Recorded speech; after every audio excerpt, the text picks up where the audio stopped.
بسم اللہ الرحمن الرحیم. السلام علیکم خواتین و حضرات. آج چوتھا ستون کے ساتھ جب آپ فیضی حاضر نہیں ہیں، ان کی کچھ ذاتی مصروفیت تھی جس کی بنا پر وہ تشریف نہیں لا سکے.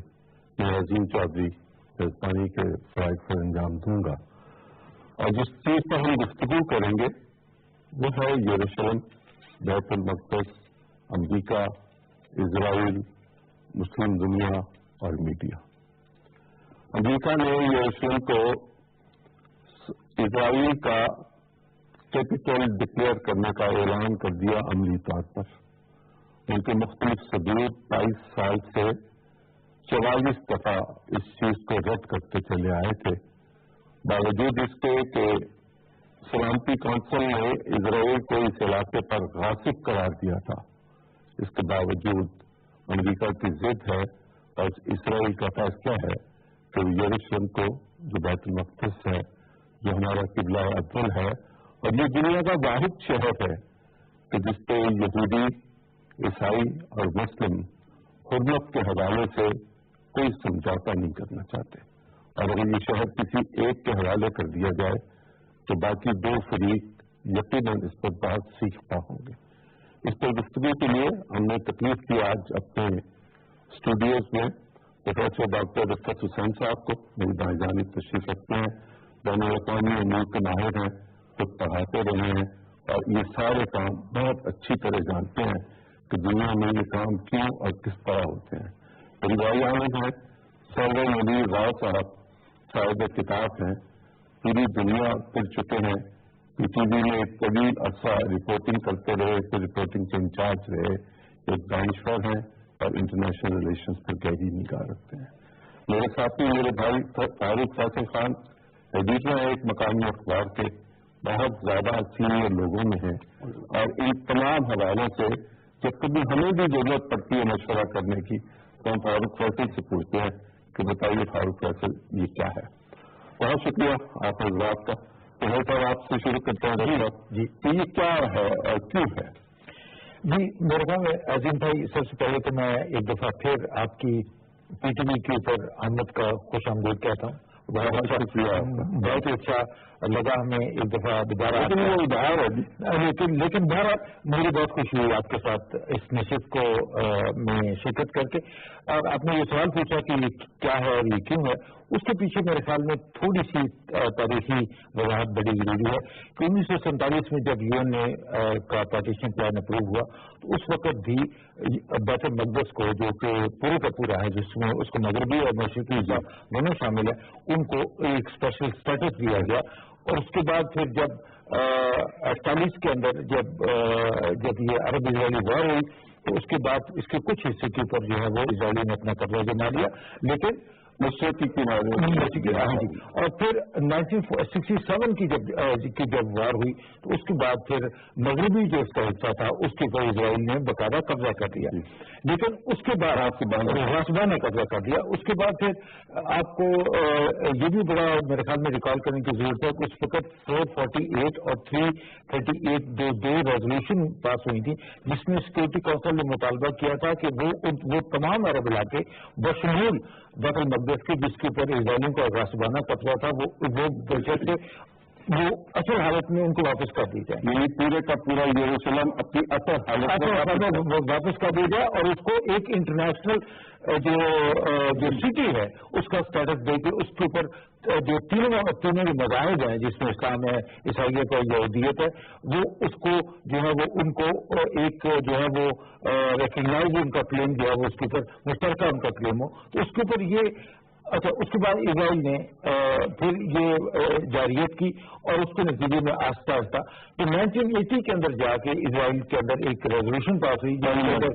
پارلیمنٹ میں. اس کے جواب میں پھر 478 کی ایک ریزولوشن جو سیکورٹی کونسل نے دوبارہ پاس کی جس میں انہوں نے اس اقدام کی مذمت کی. تو یہ بھی ہمارے لیے بڑا جو ہے تو جہاں میں آپ کو اگر اجازت دے تو یاد دلاؤں جس کی مذمت کی وہ پاکستان نے پوائنٹ آؤٹ کیا، اس کو غاصبانہ قبضہ کہا گیا ہوا ہے اور یروشلم دارالخلافہ نہیں بن سکتا. جی یہ پاکستان کا جی بالکل صحیح کہہ رہے ہیں. اور اس کے بعد پھر بعد کی تاریخ کے حوالے سے جب بھی بات ہوئی تو اس کے اندر جو ایسٹرن یروشلم جو تھا جو کہ مشرقی اس کا ہے جس کے بارے میں یہ کہا جاتا تھا کہ وہ جو مستقبل میں جو فلسطینی ریاست بنے گی کم از کم اس کا جو ہے وہ لازمی حصہ ہوگا, لازمی جز ہوگا. لیکن اس کے بارے میں جو نیگوشیشن ہیں کہ اس کا اسٹیٹس کیا ہوگا اس کے بارے میں کوئی بہام یون کے ریزولوشن کے حوالے سے بھی نہیں تھا اور وہ تینوں مذاہب کے درمیان جو انڈرسٹینڈنگ اس کے حوالے سے بھی نہیں تھا. تو اب یہ جو فیصلہ کیا ہے ٹرمپ صاحب نے, اگرچہ ان کی بات صحیح ہے کہ 1985 سے لے کے وہ مختلف ایک جو کانگریس کی ایک ریزولوشن جو ہے وہ بھی موجود ہے, لیکن کبھی بھی انہوں نے اس طریقے سے کھل کے اور براہ راست جو ہے وہ یہ جو بیت المقدس ہے اس کے اوپر اسرائیلی جو حاکمیت کا جو غلط دعویٰ ہے اس کی تصدیق نہیں کی. تو اس کے اعلان کے بعد جو مجھے یہ لگ رہا ہے کہ انہوں نے نہ صرف ان کی جو اسرائیلی جو حاکمیت ہے یا اسرائیل کی جو سوورنٹی ہے اس کو تسلیم کیا, بلکہ یہ فیصلہ کر کے کہ 2 سال کے اندر یا 3 سال کے اندر جتنا بھی وقت لگے امریکی ایمبیسی کو تل اویو سے یروشلم میں شفٹ کر کے انہوں نے اس بات کی تائید کر دی ہے کہ جو یروشلم ہے اس کا جو کنٹروورشل جو اسٹیٹس ہے جس کے بارے میں کنٹروورسی ہے اور جس کے مغربی حصے کے اوپر اسرائیل نے جاریت کے جو قبضہ کیا ہے یہ کہوں کہ جس طرح دنیا بھر کی ایمبیسی اسلام آباد میں ہے, کوئی لاہور میں, کراچی میں, پتوکی میں کسی جگہ پر نہیں ہے. بالکل صحیح کہہ رہے ہیں. اور دارالخلافہ کی وجہ سے وہ اسلام آباد میں ہے. امریکہ اس بات کی ضمانت اب دینا چاہتا ہے اسرائیل کو کہ ہم اس کو دارالخلافہ تسلیم بھی کر رہے ہیں اور باقی لوگوں کو بھی مجبور کریں گے کہ آپ یہیں آئیں. بالکل صحیح. اچھا, اب میں مختصراً یہ بات کروں گا کیونکہ دوسرے ساتھی بھی ساتھ بیٹھے ہیں, وہ بھی اس کے بارے میں رائے کا اظہار کر سکتے ہیں. امریکہ نے فیصلہ کیوں کیا؟ امریکہ کو یہ لگ رہا ہے کہ اس وقت پوری مسلم امہ جو ہے وہ بدقسمتی سے وہ اندرونی خلفشار کا شکار ہے, اس کا اندرونی انتشار ہے, اس میں ایران کے سعودی عربیہ کے ساتھ رائیولری ہے, سعودی عربیہ کی ایران کے ساتھ رائیولری ہے, شام کے مسئلے کے اوپر بھی بڑے اختلافات ہیں, لبنان کے حوالے سے بھی حزب اللہ کا. تو وہ امریکی اس موقع سے فائدہ اٹھاتے ہوئے مسلمان ممالک کی کمزوری سے فائدہ اٹھاتے ہوئے انہوں نے یہ کہا کہ جو بھی پروٹیسٹ ہوگا, جس قسم کا بھی پروٹیسٹ ہوگا, جو کہ ہم دیکھ رہے ہیں کہ وہ جو حماس کے نے جو کال دی ہے پروٹیسٹ کی, اس کے نتیجے میں جو بھی مظاہرے ہو رہے ہیں, لیکن ان کا خیال یہ ہے کہ یہ ٹیمپریری مظاہرے ہیں اور وقتی مظاہرے ہیں اور اس کے اوپر وہ قابو پا لیں گے. بہت شکریہ. راؤ صاحب, طیب اردگان نے کہا کہ سرخ لائن ہے اور امریکہ اس سرخ لائن کو کراس کر رہا ہے. یہ ایسے ہی ہے جیسے پاکستان کے اٹامک پروگرام پر بھی امریکہ نے ایک دفعہ کہا تھا کہ یہ سرخ لائن ہے, ہم نے تو کراس کر لی تھی. آپ کا کیا خیال ہے کہ مسلم دنیا کا پریشر اور امریکہ کی یہ پالیسی کہ وہاں اپنی دارالخلافہ بنائے گا, اس میں کامیابی ہوگی باوجود اس کے کہ امریکہ خود اقوام متحدہ کی اس قرارداد کا سگنیٹری ہے جس کے تحت اس کو غاصبانہ قبضہ قرار دیا گیا تھا اور یہ کہا گیا تھا کہ اس کی آزادانہ حیثیت بحال کی جائے گی.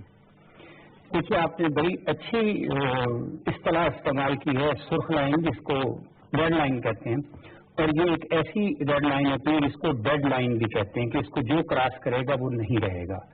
اگر پاکستان جیسا ملک جو معاشی طور پر مستحکم نہیں تھا, جس کا پولیٹیکل سسٹم سٹیبل نہیں تھا, وہ اگر وہ لائن کراس کر کے سروائیو کر رہا ہے انٹرنیشنل سین پہ, تو کیوں نہیں مسلم امت سروائیو کر سکتی؟ نمبر 1. نمبر 2, تاریخ کے بعض اوقات ایسے پوائنٹس آتے ہیں جہاں قدرت کی طرف سے ایسے لیڈرز نمایاں ہو کر سامنے آتے ہیں جو ایسا کام کر سکتے ہیں. آپ دیکھیے, ترکی میں اس وقت طیب اردوان کی حکومت ہے, اور میں ابھی 3 ماہ پہلے ترکی سے ہو کے آیا. وہاں TRT میں جب میں گیا تو میں دیکھ کر حیران ہوا کہ وہ 300 زبانوں میں یعنی دنیا کی اپنی ٹرانسمیشن اوورسیز کے لیے کرتے ہیں اور ان کی لینگویجز میں بھی میسج دیتے ہیں. تو ترکی اس وقت مسلم امہ کا پہلا ملک ہے یا واحد ملک ہے جو اس قسم کی انٹرنیشنل سین میں رول ادا کر رہا ہے. یہی وجہ ہے کہ ترکی کو یورپین یونین کا ممبر نہیں بنایا جا رہا, کیونکہ اس سے یورپین یونین کا پورا سسٹم چینج ہو جاتا ہے.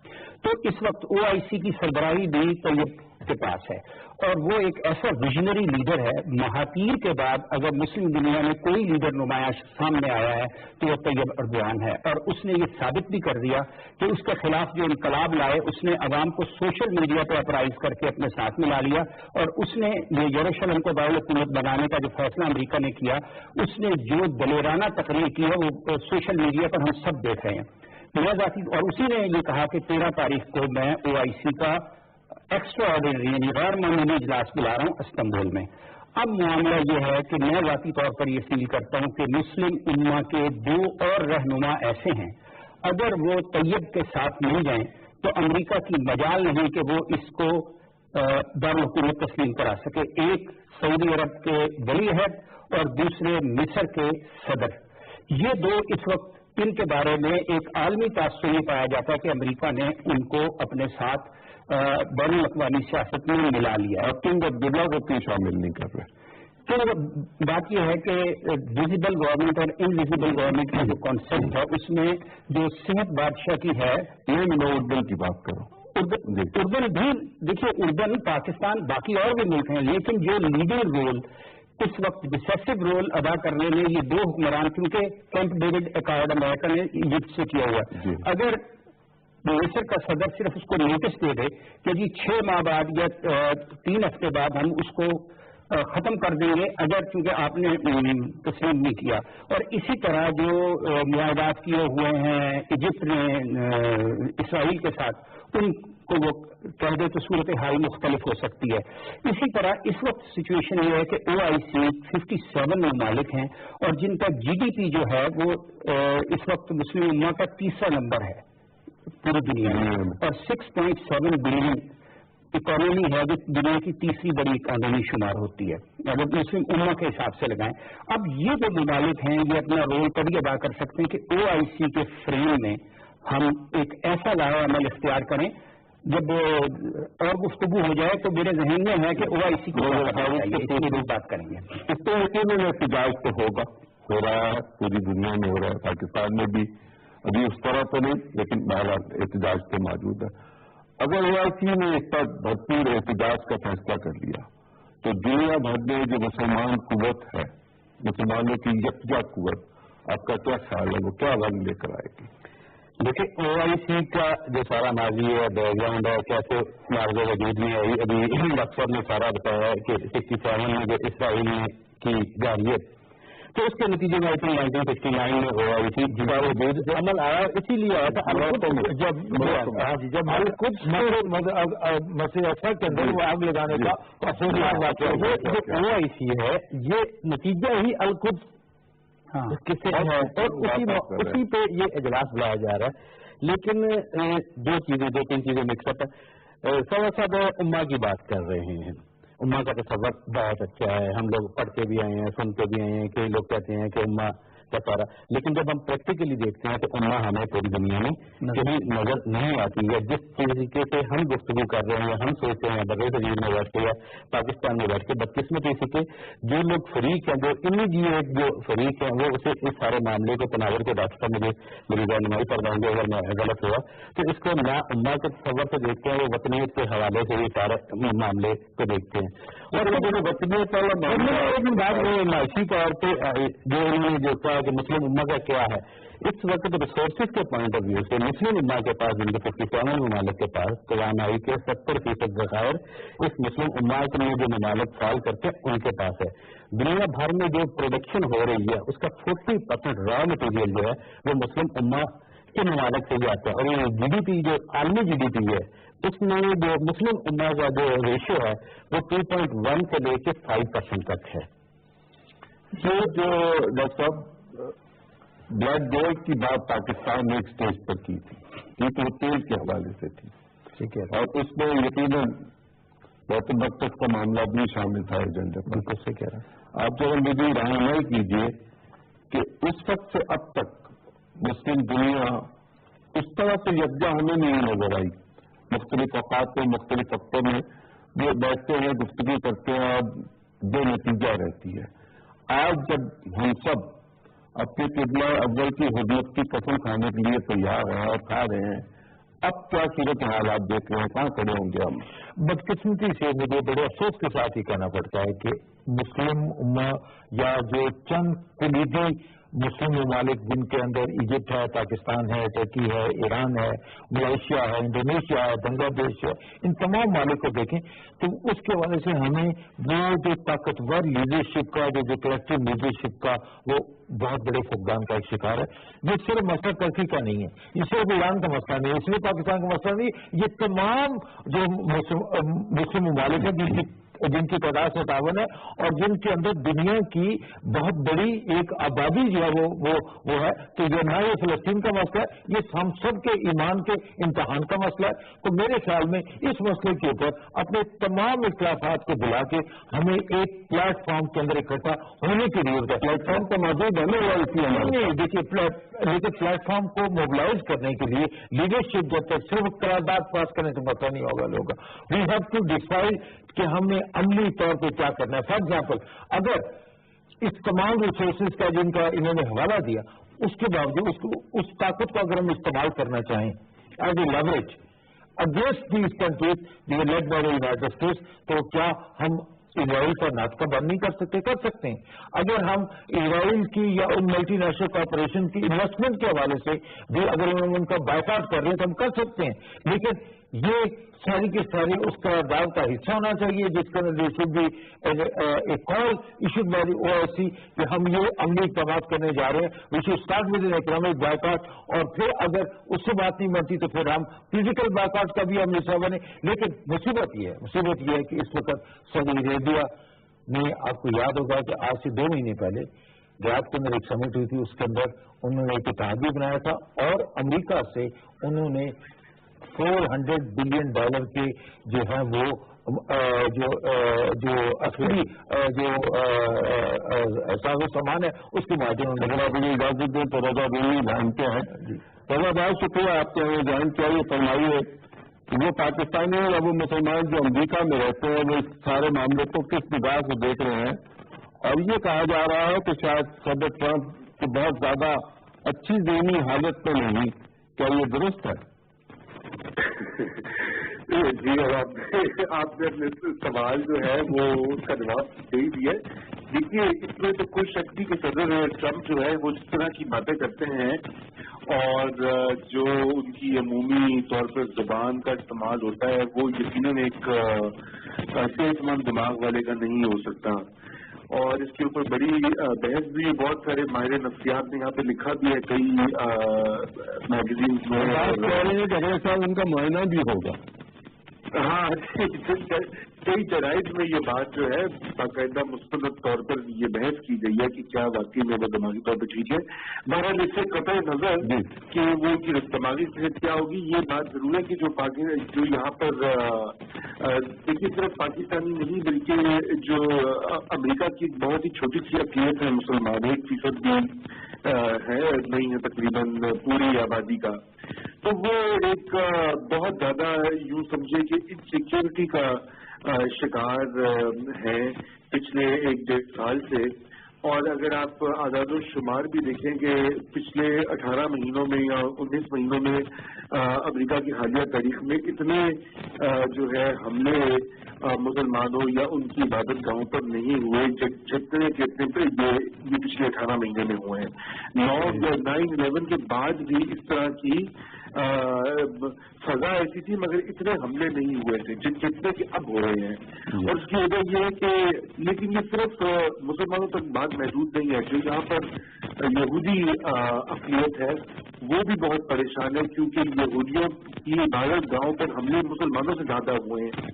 تو دیگر جو اقلیتیں ہیں وہ بھی کافی اسی طرح سے ایک پریشانی اور انسیکیورٹی کا شکار ہے کیونکہ حضرت ٹرمپ اور ان کے جو حواری ہیں وہ ان کے حواریوں میں ان کے داماد بھی موجود ہیں جو اس سارے معاملے کو ڈیل کر رہے ہیں. جی، داماد اول جو ہے وہ بنگلہ والے، جی بالکل وہ ہے. دیکھیے نا وہ یہی بات ہے کہ یہ بہت سارے مختلف گروپس ہوتے ہیں کیونکہ ٹرمپ کی ایک جو بہت بڑی سپورٹ بیس ہے وہ عیسائی جو مسیحی جو ہے یوں سمجھیے انتہا پسند جو طبقہ ہے کہ وہ ان کو سمجھتا ہے جن کا پرانا ایک معاملہ ہے یہودیوں کے ساتھ بھی مسلمانوں کے ساتھ بھی، تو وہ اور ساؤتھ میں ان کی بہت زیادہ تعداد ہے، تو وہ ان کو بھی خوش کرنا ہوتا ہے پریزیڈنٹ ٹرمپ نے، تو یہی وجہ ہے کہ شاید وہ جو ہے ان کی بات کو ہوا دیتے ہیں۔ مگر دیکھیے وہ یہ ان ساری باتوں کا اچھا اثر نہیں ہوگا نہ تو ٹرمپ کی مستقبل کے لیے نہ امریکہ کے مستقبل کے لیے، کیونکہ اگر اس طرح کی منافرت جو ہے وہ مزید پھیلے گی تو پھر ظاہری بات ہے یہاں بھی جو سوشل وہ ہے کوہیژن یا سماجی کی پوری جو طریقہ کار ہے اس کا شرازہ دکھے گا۔ کیا امریکہ میں رائے عامہ اس فیصلے کو تسلیم کر لے گی؟ کون سے فیصلے کو؟ سوری میں بات نہیں سمجھا۔ جی دیکھیے اب امریکی رائے عامہ جو ہے وہ ڈیوائیڈڈ ہے۔ امریکی رائے عامہ جو ہے اس کا بہت زیادہ اثر ہوتا ہے کہ یہاں پہ امریکہ کا میڈیا جو ہے خصوصاً جیسے کہ پاکستان میں ہے کہ ٹیلی ویژن جو ہے وہ لوگوں کو کیا بتاتا ہے اور کس طرح سے راہ ہموار کرتا ہے، تو فی الحال تو وہ ڈیوائیڈڈ ہے امریکی رائے عامہ۔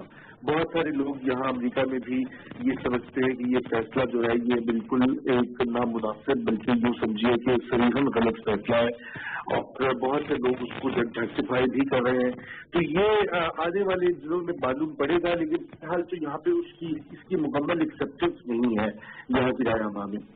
بہت شکریہ روزہ دینی صاحب، آپ نے ہمارے ساتھ گفتگو کی۔ ایک چھوٹا سا وقفہ اور پھر حاضر ہوتے ہیں۔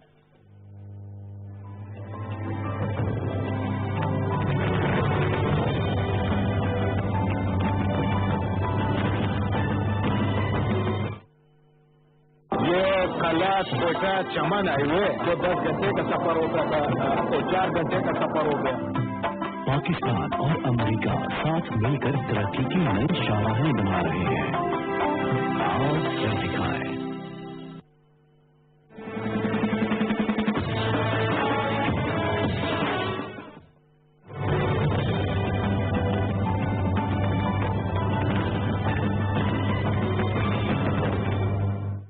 ایک بار پھر خوش آمدید۔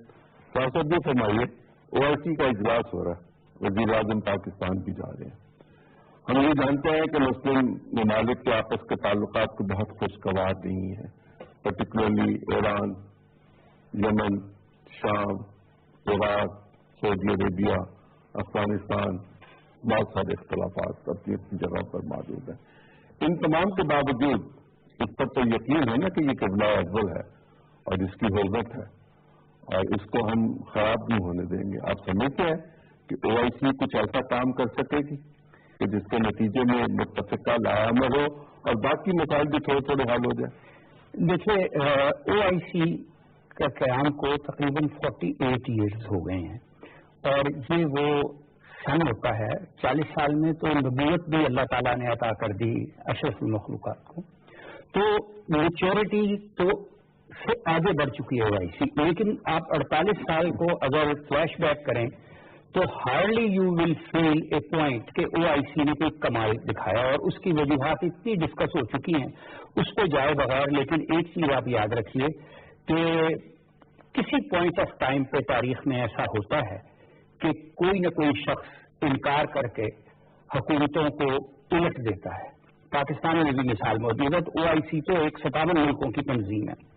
اگر یہ اس وقت کھڑی ہے، صدر ٹرمپ نے عقل مندی کی، بے وقوفی کی، ڈیمنشیا کے مریض ہوتے کی، یا امریکی صدر کے طور پر ایک دانشور اور صاحب بصیرت شخص کے طور پر فیصلہ کیا، اس کا فیصلہ تاریخ کرے گی۔ لیکن اس نے یہ ثابت کر دیا کہ تنازع اسرائیل اور فلسطین کی 100 سالہ سالگرہ تھی اس دن، بچہ نہیں ہے وہ، 100 سالہ سالگرہ تھی 1917 میں یہ تنازع شروع ہوا پہلی جنگ عظیم کے بعد، جب برطانیہ کو عارضی کنٹرول دیا گیا، اور پھر دوسری جنگ عظیم کے بعد میپ بچھا کے جب نیشن اسٹیٹ جو کہہ رہے تھے تصور پیدا ہوا تو کاغذ پہ تقسیم کی گئی کہ یہ ممالک روس کے تابع رہیں گے, یہ امریکہ کے, یہ فرانس کے, اور آج اسی طرح سے ہم کام کی بات کر رہے ہیں. ہاں, اس سے اب یہ AIC سامنے جب آئی, جیسے فاروق بھائی نے کہا کہ القدس کے معاملے میں, تو اس موقع پر صدر ٹرمپ نے مسلم امہ پر جو احسان کیا ہے, تو کہتے ہیں نا every cloud as a silver lining, یہ ہے کہ یہ موقع ہے کہ مسلم امہ پھر متحد ہو سکتی ہے کچھ اصولوں پر, ہوگی کہ نہیں, اگر ہو سکتی ہے. اور ہونے کے لیے کیا, ایک تو تصور یہی ہے کہ جو وہ کہتے ہیں یہ امریکہ کا صدر ایسے فیصلے کرتا ہے, اور امریکن جو دانشور ہے جو امریکن تھاٹس کو رکھتے ہیں وہ کہتے ہیں کہ مسلم امہ میں اب جان نہیں ہے, وہ نہیں کرے گا. لیکن میں یہ فیل کرتا ہوں, میں نے کچھ پوائنٹس اس حوالے سے جو سوچے تھے جو مختلف تبصروں میں بھی آتے ہیں, وہ میں آپ کی خدمت میں پیش کرتا ہوں. پہلا تو یہ ہے کہ اس وقت مسلم امہ کے پاس 23,000 میل لمبی میری ٹائم لائن ہے جو نیول روٹس ہیں, اور مسلم امہ اگر OIC فیصلہ کر دے, اس زمانے میں جس کے پاس نیوی مضبوط ہوتی تھی وہی مضبوط ہوتا تھا.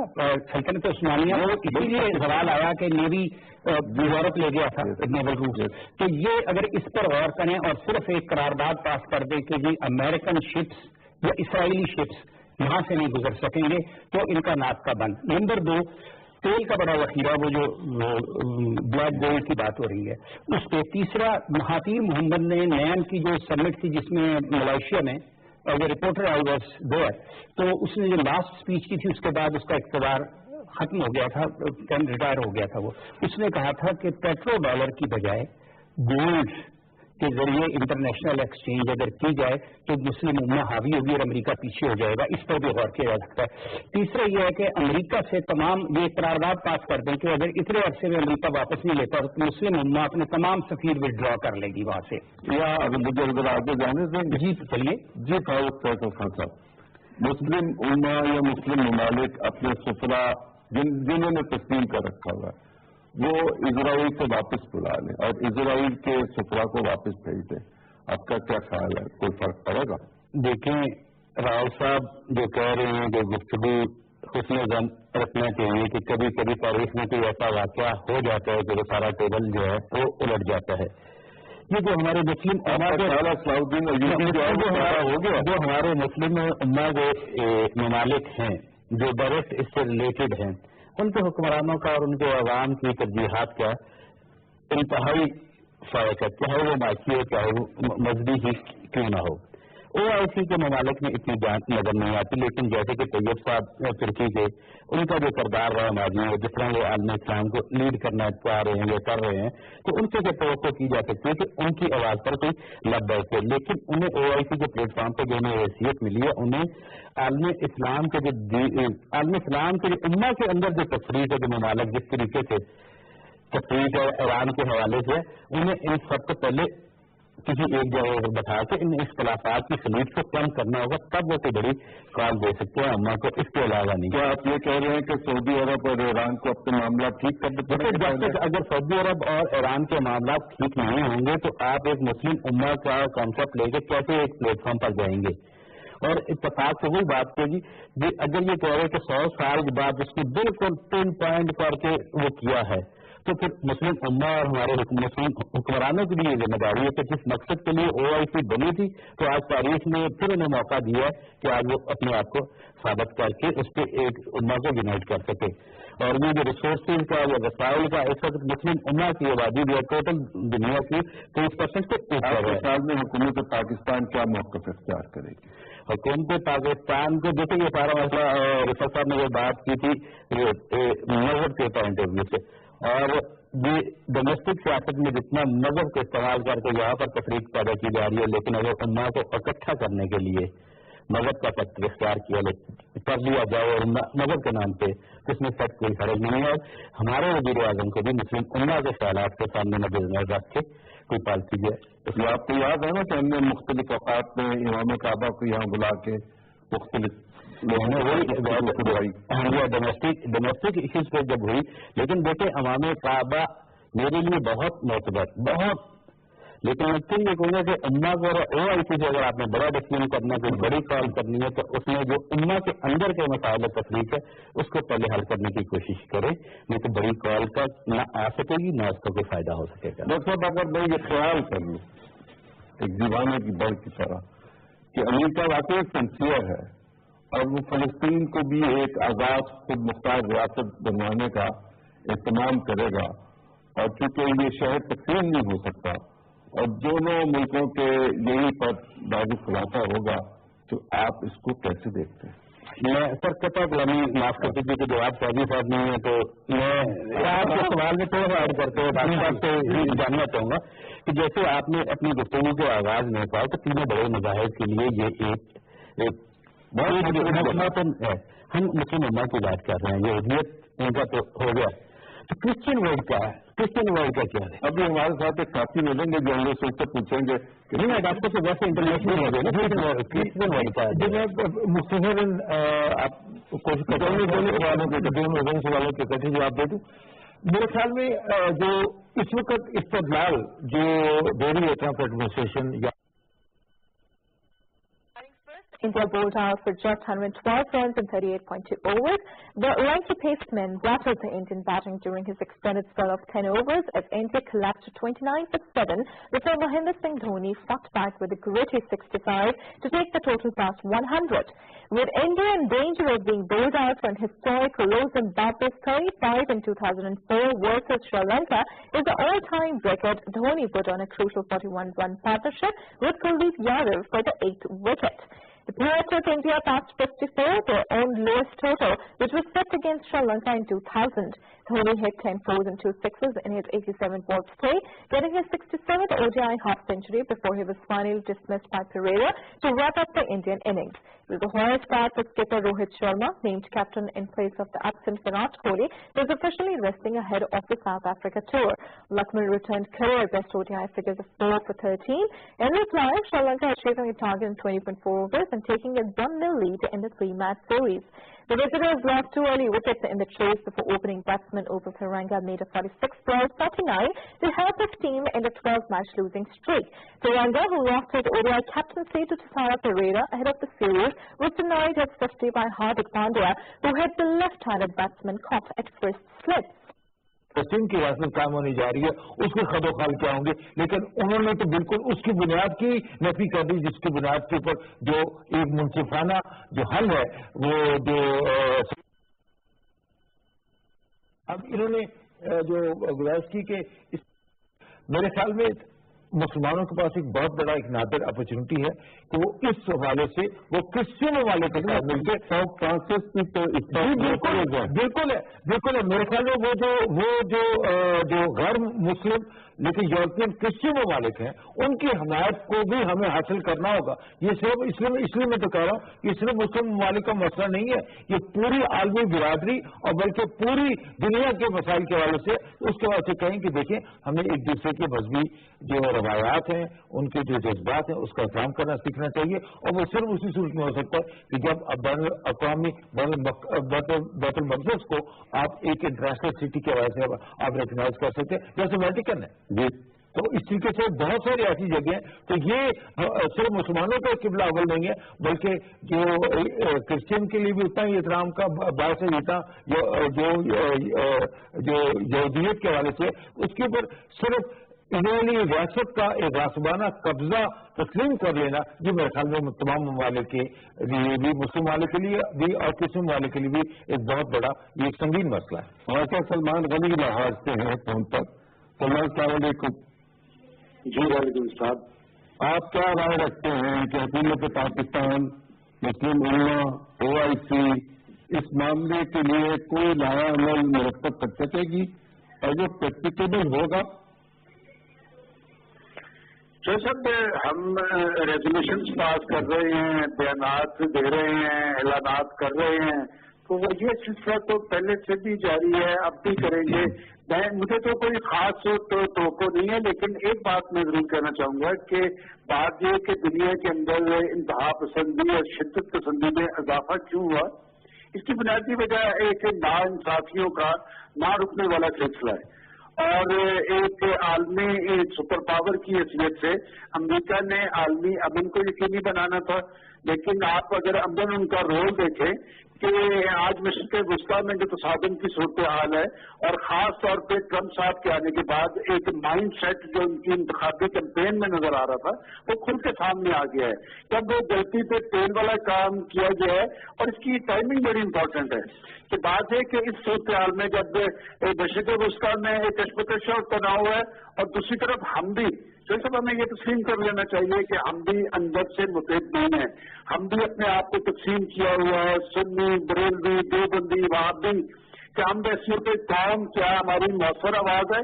لیکن میں یہ سمجھتا ہوں کہ عرب لیگ نے ایک سٹانس لیا ہے، اور کل جو ہے ترکی میں ایک ڈیولپمنٹ ہونے جا رہی ہے جو میں سمجھتا ہوں کہ چونکہ طیب اردگان کی لیڈرشپ، اور انہوں نے جو بات کی ہے کہ وہ لائن عبور کرنے والی بات کہ اگر لائن کہہ رہے ہیں جی، تو میں سمجھتا ہوں کہ جب تک امت مسلمان اور عالم اسلام امریکہ پر اقتصادی، سیاسی اور سفارتی دباؤ بھرپور انداز میں ڈالنے کی پوزیشن میں نہیں ہوگا، یہ مسئلہ اسی جگہ پہ یہاں پر موجود رہے گا۔ اور انہوں نے بڑا درست ٹائم کا انتخاب کیا ہے، اور میں سمجھتا ہوں کل کا دن اس حوالے سے بڑا امپورٹنٹ ہے کہ ترکی سے اگر تو کوئی اچھی خبر آتی ہے، چونکہ کچھ سربراہ مملکت بھی وہاں پر ہوں گے، وزرائے خارجہ کا اجلاس بھی وہاں پر ہے، وہاں سے اگر کوئی مؤثر پیغام آتا ہے تو یقیناً کوئی پریشر پڑ سکتا ہے۔ اگر عملاً دیکھا جائے، زمینی نتائج دیکھے جائیں تو کوئی زیادہ توقعات نہیں ہے۔ اور اگر وہاں سے کوئی اچھی بات نہ بن سکی تو کیا پھر دنیا کو اسرائیل کی غلامی کرنی پڑے گی یا امریکہ کی؟ صاحب بڑا ویلڈ کوشچن ہے آپ کا، بڑی تلخ حقیقت ہے کہ آج دیکھیں بات آپ یروشلم ایشو کی کر رہے ہیں، آج پاکستان کے اندر بھی آپ صورتحال دیکھ لیں کیا ہے اور کیوں کر تاریخ کی گئی ہے۔ دیکھیں آپ کو میں جانتا ہوں پرانا، آپ چیزوں کو بڑی گہرائی سے دیکھتے ہیں، پاکستان کے اندر بھی آج صورتحال جو سب تاریخ کی گئی ہے، یہ بھی ایک غیر ملکی ایجنڈا ہے کہ یہ اکانوے کی کوریڈور کھٹک رہا تھا، اور میں سمجھتا ہوں کہ انہیں پتا ہے کہ پاکستان کا ایک قائدانہ رول بن سکتا تھا۔ یقیناً شاید خاکانہ واسی ہمارے چیف ایگزیکٹو ہے، لیکن اس طرح کی مؤثر آواز نہیں اٹھائی جا سکتی ان کی طرف سے جو نواز شریف صاحب کی طرف سے تھی۔ اور میں سمجھتا ہوں جب تک ہم اندرونی طور پہ خوشحال نہیں ہوں گے، باوقار نہیں ہوں گے، اقتصادی حوالے سے مضبوط نہیں ہوں گے، امریکہ اور اسرائیل پہ ہم پریشر ڈالنے کی پوزیشن میں نہیں ہے۔ میں بڑی معذرت چاہتا ہوں کہ میں نے مایوسی کی بات کی ہے۔ اللہ تعالیٰ آپ کو خوش رکھے، بہت شکریہ۔ اس مایوسی میں سے ہم امید نکالنے کی کوشش کرتے ہیں کہ سب کچھ تو جبر کے تحت ہو رہا ہے نا، اور جبر کے تحت تو معاشرہ ارتقا وہ نہیں ہوتا ہے، ارتقا اس میں نہیں آتا، اور جب معاشرے میں ارتقا نہیں ہوگا تو پھر وہ جو تہذیبوں کے تصادم کی بات کی جا رہی تھی وہ تو پھر ثابت ہو جائے گی۔ دیکھیے تہذیبوں کا تصادم اب صرف کتاب میں بند نہیں رہا بلکہ اس کا عملی مظاہرہ ہو رہا ہے۔ 100 سال بعد جو کچھ سامنے ہو رہا ہے، نمبر ایک۔ نمبر دو بات یہ ہے کہ جو OIC کا یہ اجلاس ہے، دیکھیے ختم نبوت تحریک پاکستان میں چلی نا، صرف چند درجن لیڈر تھے، سینکڑوں یا ہزاروں آپ عوام کہنے لاکھوں نہیں تھے اس دھرنے میں، لیکن انہوں نے بغیر کسی کنٹینر کے ایک مذہبی سلوگن تھا اور ایک کمٹمنٹ تھی ان کی، اور ایک ان کا ایک طریقہ حکمت عملی تھی، اس کی بنا پر پوری اسٹیٹ جو ہے وہ چوک ہو گئی تھی۔ تو OIC کا یہ اجلاس اگر صرف، میں ایگری کرتا ہوں اس چیز سے کہ مسلم امہ کے باہمی اختلافات یا دو طرفہ اختلافات ختم ہونے چاہیے، ان سب کو بالائے طاق رکھ کر اگر ایران سعودی عرب کی طرف دوستی کا ہاتھ بڑھاتا ہے، لیکن اس نے پھر دو شرطیں لگا کے اس آفر کو ذرا ویک کر دیا، لیکن اگر ملک سب وہاں بیٹھیں گے جب وہ یہ کہیں کہ جی تمام اختلافات ختم، اس وقت مسلم امہ کے جو تیسرا ہمارا حرم ہے بیت المقدس، اس کی بات آئی ہے۔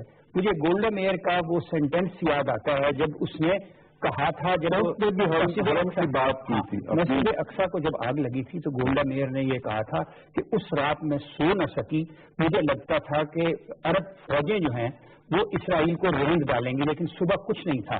تو یہ چیزیں تاریخ بتاتی ہیں، تو یہ سب تاریخی پس منظر ہے جب مسلم امہ اس کو اگر وہاں پہ بیٹھ کے اگر لیڈرشپ اس سے اگر ایک ہمارا بریلوی مولوی جذبات ابھار سکتا ہے تو OIC میں اردوان جیسے لوگ موجود ہیں، وہاں اور بھی چند ایک ہوں گے. اگر موو کر گئے اور ایک دفعہ قرارداد پاس ہوگی تو اس کے بڑے فار ریچنگ ایفیکٹس ہوتے ہیں.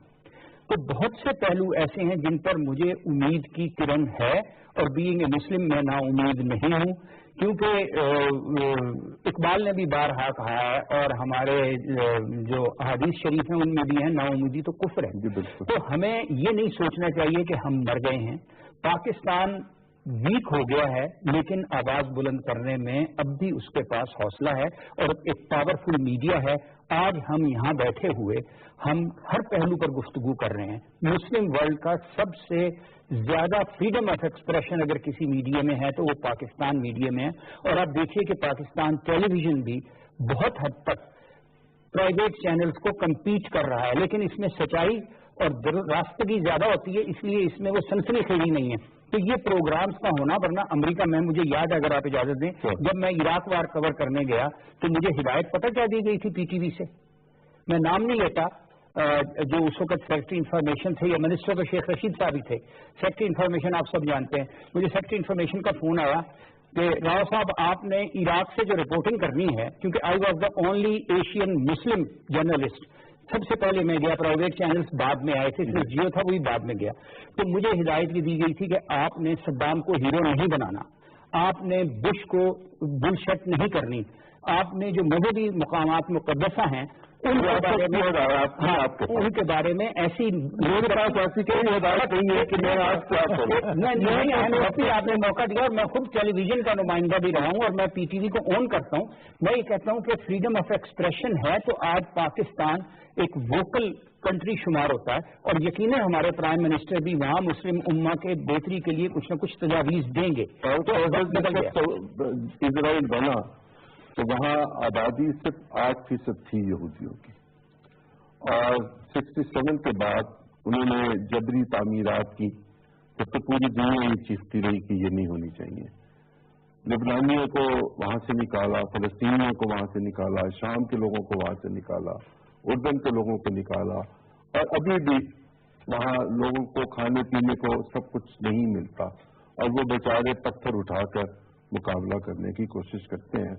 آبادی کا تناسب بگاڑ دیا گیا ہوا ہے. ایسے حالات میں وہاں اندر کے مسلمان وہ کیا کر سکیں گے؟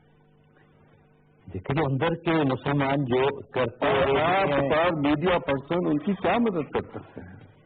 ابھی میں آپ کے سوال اور دو اور خیالات میرے ذہن میں اس کو کرتے ہوئے OIC کا اور میڈیا کا یہ سارا، دیکھیں آپ OIC کا چیپٹر اٹھا کے دیکھیں اور 2008 میں آ کے وہ ریویو ہوتا ہے 1970 کے بعد آ کے، اور صرف پاکستان واحد ملک ہے جس نے تجاویز دی اور جس میں یہ کہ بھی ہمیں وہ مسلم امہ کے پاس اتنا پیسہ ہے اس کو نالج بیس پہ کنورٹ کیا جائے، کوئی عالمی رینکنگ کی عالمی بنیادوں کی کوئی یونیورسٹیز بنائی جائیں.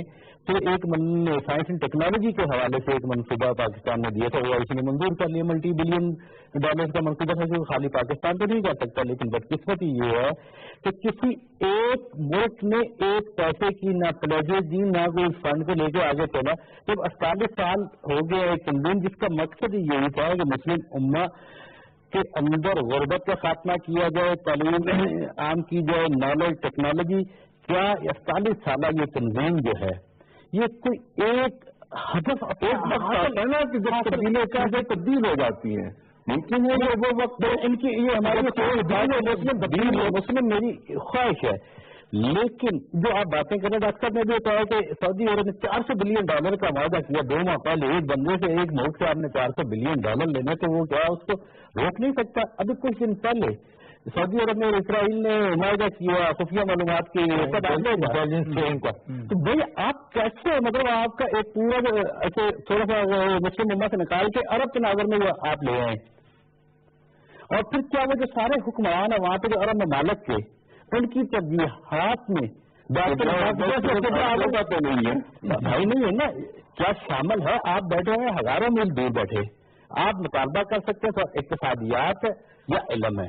علم ہمارے پاس نہیں ہے، ایک پیسہ ہمارے پاس مسلم امہ کے پاس ہے. جو ڈاکٹر نے جو تجویز دی ہے کہ بھئی یہ مسلم امہ جو ہے جو ٹرمپ کے اس معاملے پہ جو اس معاملے پہ اس کی سپورٹ کر رہا ہے، جو ملک آپ ان کے ساتھ اپنی تجارت بند کر دیں. آپ یہ کر سکتے ہیں. مختصر سی بات، کیا ٹرمپ ثالث کا کردار اب ادا کر سکے گا؟ جی بالکل نہیں کر سکتا، کیونکہ ثالثی کا کردار کرنے کے لیے آپ کا ایک آنےسٹ بروکر کا رول آپ کو جو کہ کہہ کے انہوں نے اپنی جو اسرائیل کی حاکمیت کو اس کے لیے تسلیم کر کے اور وہ اپنی ایمبیسی کو وہاں منتقل کرنے کا فیصلہ کر کے انہوں نے اپنے لیے ثالثی کا کردار ادا کرنے کی تمام رائے مسدود کر دی. جو کچھ براک اوباما نے کہا تھا مصر میں آ کر انہیں خطوں کے بارے میں، اور جو کچھ ٹرمپ نے کہا، کیا اس سے امریکہ پر بھی کچھ اثرات ہوں گے؟ یقیناً ہوں گے. کیسے؟ کیونکہ باراک اوباما اور ٹرمپ دو ڈفرینٹ پرسنالٹیز ہیں. باراک اوباما جو بات کرتا تھا وہ اس میں کوئی نہ کوئی راستہ گفتگو کا رہ جاتا تھا. ٹرمپ نے جس طرح سے کیا، میں پھر ایک اینڈ میں کہوں گا کہ عدنان الحسینی جو فلسطین کے جو اتھارٹی ہے اس کے گورنر ہیں، اس نے کہا تھا کہ Trump has thrown bomb in Middle East, اور اب ہمیں کسی پر اعتماد نہیں. اور پی ایل او نے بھی یہ بیان دیا ہے کہ اب ہم امریکہ کو ثالثی تسلیم نہیں کرتے. ڈاکٹر صاحب جنگ ہوگی وہاں یا امن اور مذاکرات کے ذریعے؟ اللہ کرے کہ امن ہو. اور جو یہ کہہ رہے کہ مڈل ایسٹ میں بم پھینکا، یہ مڈل ایسٹ میں بم نہیں پھینکا گیا، یہ پورے دنیا کا امن جو ہے اسے لے ڈوبے گا اور اسے خراب کر دے گا. بہت شکریہ آپ سب حضرات کا. خواتین حضرات، ایک بچی طیب اردگان کے سامنے اسی کی کہی ہوئی دعا مانگ رہی تھی، اور اس دعا میں یہ تھا کہ یہ جو مینار ہیں جن سے مجھے محبت کا پیغام ملتا ہے، جن سے مجھے اللہ کی حاکمیت کا پیغام ملتا ہے، جن سے میری عزت اور احترام کا پیغام ملتا ہے، جو مجھے بندگی کی طرف بلاتے ہیں، وہ جو مجھے انسانیت سکھاتے ہیں، وہ جو مجھے رواداری سکھاتے ہیں، وہ جو مجھے بھائی چارہ سکھاتے ہیں، وہ جو مجھے ایک دوسرے کا چہرہ بتاتے ہیں. اے کاش اللہ کرے کہ یہ میناریں زندہ رہیں. جب یہ بچی دعا مانگ رہی تھی تو طیب اردگان اپنے آنسوؤں کو کنٹرول نہیں کر سکا تھا. اس واقعے پر پوری مسلم دنیا رو رہی ہے، اور یہ رونا ایسے ہی نہیں جائے گا. اس کے لیے عملی اقدامات کی ضرورت ہوگی. حکومت پاکستان اور مسلم ورلڈ کو یہ چاہیے کہ وہ اپنا پورا دباؤ اس بات پر ڈالیں کہ اگر ایسا کچھ انہوں نے کرنا ہے تو پہلے فلسطین کو خود مختاری دی جائے اور اس شہر کو اوپن قرار دیا جائے، تاکہ انسانیت زندہ رہے اور جبر اور استبداد ختم ہو.